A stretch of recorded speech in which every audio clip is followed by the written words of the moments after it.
سلمان کی تباہ حال زندگی رات کے 2 بج رہے تھے۔ سڑکیں سنسان، ہوا میں سردی اور دور کہیں ٹرک کی لائٹ دھندلے سے جھلملا رہی تھی۔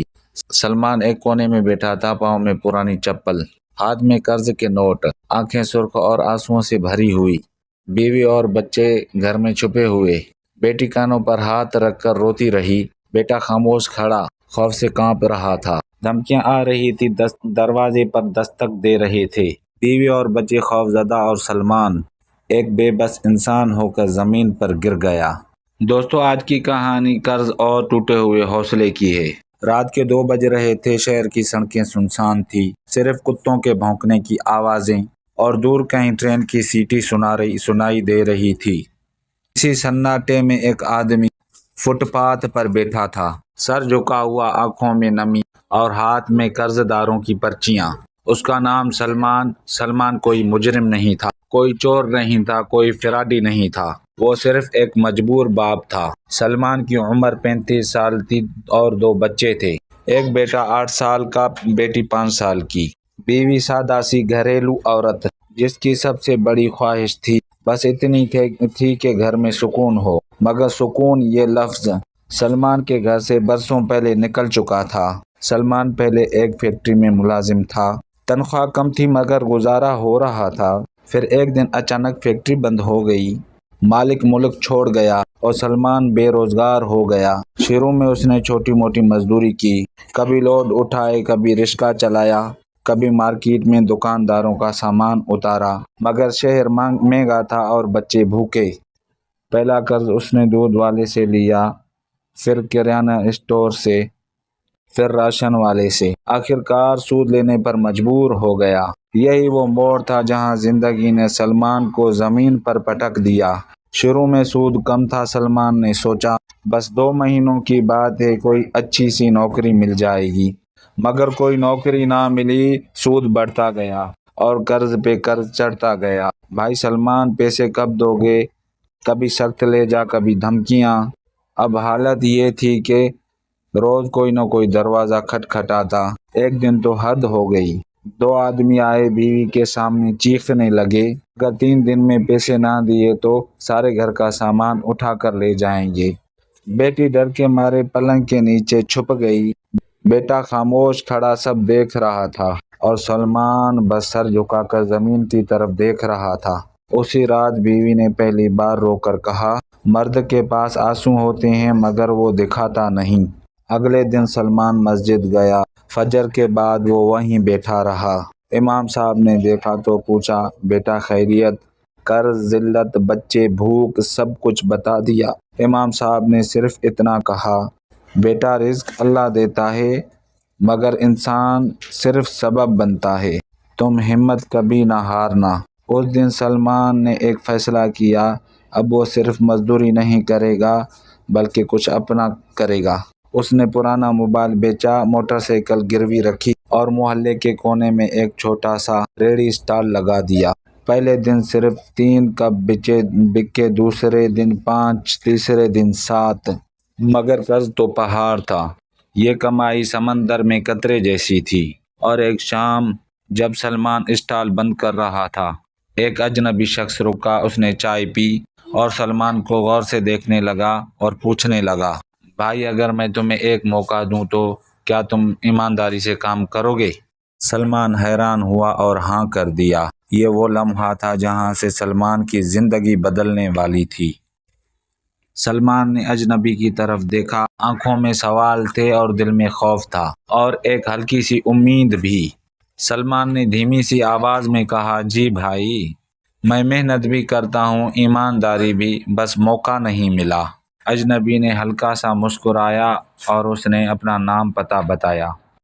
نعمان شہر کا جانا مانا ہول سیلر تھا، ہوٹلوں اور دکانوں پر سامان سپلائی کرتا تھا۔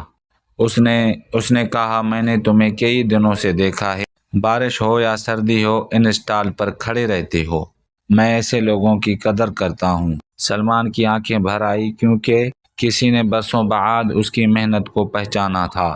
نعمان نے آفر دی، میرے گودام میں ایک آدمی چاہیے، تنخواہ معمولی ہوگی، اگر کام اچھا ہوا تو آگے بڑھنے کا موقع بھی ملے گا۔ سلمان نے ایک لمحہ بھی نہیں سوچا، اس نے فوراً ہاں کر دی۔ اگلے دن سلمان فجر کے بعد گودام پہنچ گیا۔ سلمان کو سامان اٹھانے، رسیدیں بنانے اور دکانوں تک مال پہنچانے کا کام ملا۔ کندھے دکھنے لگے مگر وہ خاموش رہا، کیونکہ اسے یاد تھا گھر میں بچے بھوکے ہیں۔ تنخواہ ملی تو سلمان سیدھا راشن لینے گیا۔ اس دن بچوں نے پیٹ بھر کر کھانا کھایا۔ بیوی اور بچوں نے اللہ کا شکر ادا کیا۔ بچوں نے اپنے والد اور بیوی نے اپنے شوہر کے لیے سلامتی کی دعا کی۔ یہ جملے سلمان کے لیے کسی انعام سے کم نہیں تھے، مگر قرض دار کہاں رکنے والے تھے۔ اب بھی کالیں آتی، پیسے کب دو گے؟ سلمان ہر بار یہی کہتا، بس تھوڑا سا وقت دے دیں۔ ایک دن نعمان نے سلمان کو آفس میں بلایا، سامنے رجسٹر رکھ کر کہا، آج کی ڈیلیوری میں کمی ہے، کس نے مال کم کر دیا ہے؟ سلمان کا دل زور سے دھڑکنے لگا۔ نعمان نے پوچھا، تم ہی ذمہ دار تھے اس روٹ کے؟ سلمان کے ہاتھ کانپنے لگے۔ وہ بولا، قسم ہے بھائی، میں نے کچھ نہیں کیا۔ نعمان نے کچھ دیر اسے دیکھا، پھر کہا، میں جانتا ہوں تم چوری نہیں کر سکتے۔ یہ اعتماد سلمان کے لیے زندگی کی سب سے بڑی دولت تھی۔ بعد میں پتہ چلا کہ دوسرا مزدور چور تھا، اسے فوراً نکال دیا گیا۔ اس دن کے بعد نعمان نے سلمان کو صرف مزدور نہیں سمجھا، اسے حساب کرنا بھی سکھایا، اور بات کرنا بھی، اور بزنس کے اصول بھی۔ سلمان دن رات سیکھنے لگا۔ 6 مہینوں بعد نعمان نے کہا، میں تمہیں ایک چھوٹی سی وین دلواتا ہوں، تم میری سپلائی خود کرو گے، منافع میں حصہ ملے گا۔ سلمان کو یقین نہیں آیا، وہ رات بھر سو نہ سکا، مگر تقدیر نے آزمائش ابھی ختم نہیں کی تھی۔ اسی ہفتے سلمان کے بیٹے کو شدید بخار ہو گیا۔ ڈاکٹر نے کہا داخل کرنا پڑے گا، اسپتال کا خرچہ الگ اور قرض الگ۔ سلمان کے پاس صرف 5,000 تھے۔ وہ اسپتال کے باہر پریشان ہو کر بیٹھ گیا۔ پھر اس نے آسمان کی طرف دیکھ کر ہاتھ اٹھائے، کہنے لگا، یا اللہ میری مدد فرما اور میرے بچے کو بچا۔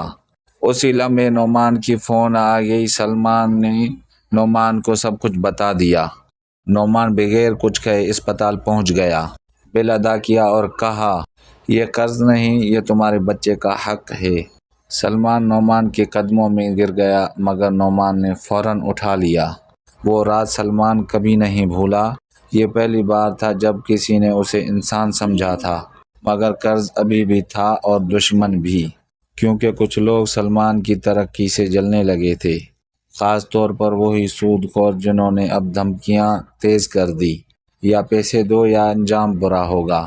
سلمان جانتا تھا اصل جنگ اب باقی ہے۔ سلمان اب پہلے جیسا کمزور انسان نہیں رہا تھا۔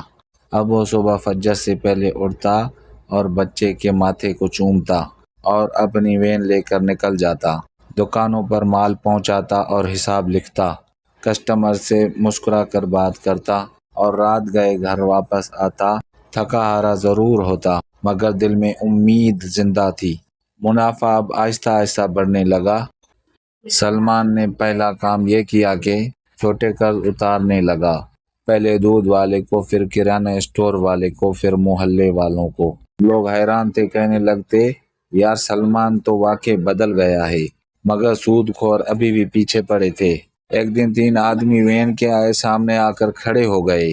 آج فیصلہ ہو جائے گا، یا پیسے دو یا گاڑی ہمارے حوالے کرو۔ سلمان نے کانپتی آواز میں کہا، مجھے 1 مہینہ دے دیں۔ ان میں سے ایک ہنسا اور کہنے لگا، 1 مہینہ؟ تم جیسے لوگ سالوں میں بھی نہیں دیتے۔ اسی وقت نعمان وہاں پہنچ گیا اور سیدھا کہا، یہ گاڑی میرے نام ہے اور سلمان میرا پارٹنر ہے، مسئلہ ہو تو مجھ سے بات کرو۔ وہ لوگ نعمان کو پہچانتے خاموشی سے چلے گئے۔ سلمان کی آنکھوں سے آنسو بہنے لگے۔ اسی دن نعمان نے سلمان کو سمجھایا اور کہنے لگا، دیکھو سود آگ ہے، پہلے اسی سے جان چھڑاؤ۔ نعمان نے بغیر سود کے ایک قسط پر قرض ادا کروا دیا۔ اب سلمان ہر مہینے باقاعدہ نعمان کو رقم دیتا ہے۔ یہ پہلا موقع تھا جب سکون سے قرض اتر رہا تھا۔ 2 سال گزر گئے۔ سلمان اب صرف ڈرائیور نہیں تھا، اس کے پاس 2 وینیں اور 4 ملازم، اور چھوٹا سا گودام بھی تھا۔ بیٹا اچھے اسکول میں پڑھ رہا تھا اور بیٹی قرآن ناظرہ پڑھ چکی تھی۔